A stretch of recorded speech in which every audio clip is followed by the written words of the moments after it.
Hello mga kachate, magluluto na naman tayo ngayon ng panibagong recipe ko sa version ko.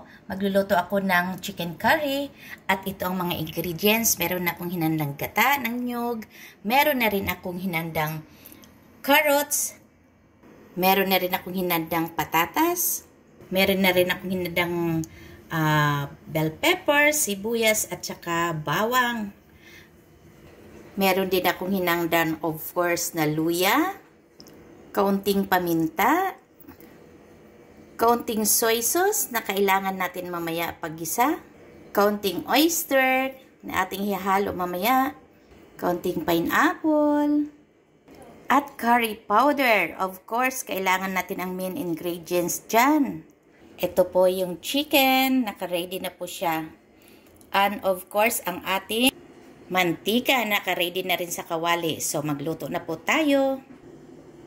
Ilagay na po natin yung luya para lalabas na po yung ano niya, yung lasa, yung katas ng luya.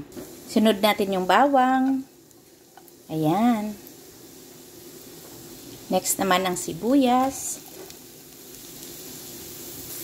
After natin ma-mix together ito, idagdagan natin ang ating mga liquid seasoning. Ilagay na po natin yung oyster, yung soy sauce, and then halo-haloin po natin. Sa akin po kasi hindi ko na piniprito yung karning manok, diniretso ko na lang dito. Ayan. Haloin po natin.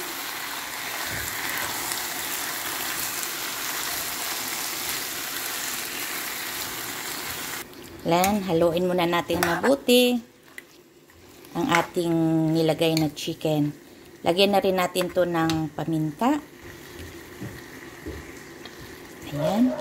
Then haluin po natin ng maigi para yung paminta nating nilagay ay mag-combine na sa ibang mga ingredients. After po natin hinalo-halo, takpan po muna natin bago natin ilagay ang ibang ingredients. Haluin po natin. Check natin para hindi po siya magdikit. Bago po natin ilagay yung pangalawang gata.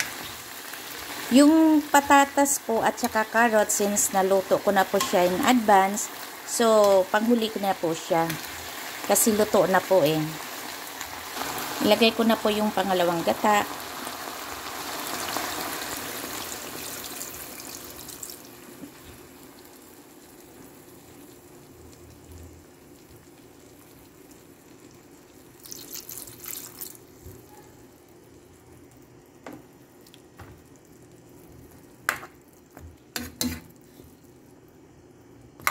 Tayan po natin kumulo bago natin ilagay yung ating curry powder.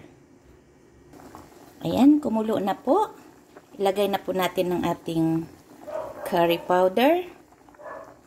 Mas masarap, mas marami. Ito na po yung curry natin. Ilagyan na. Ilagay na rin po natin yung ibang pang mga sangkap. Ilagay na po natin ang patatas. Nating naluto na. Ang carrots, pineapple, nilagyan ko siya ng sabaw-sabaw nito kasi masarap yung manamis-namis. At of course, ang bell pepper. Then, haluin po natin. Ito po. Same as usual, masabaw pa rin kami. Ayan. Alam nyo na. Basta mahilig sa sabaw. Ayan. Hintayin natin. Pakuluin mo muna natin, ha? Kasi yummy-yummy na. Nakakagutom na rin. Ito na po yung ating curry. Ayan. Yummy. Nakakagutom.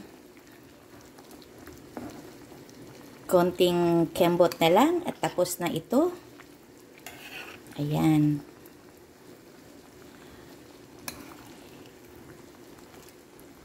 Sarap.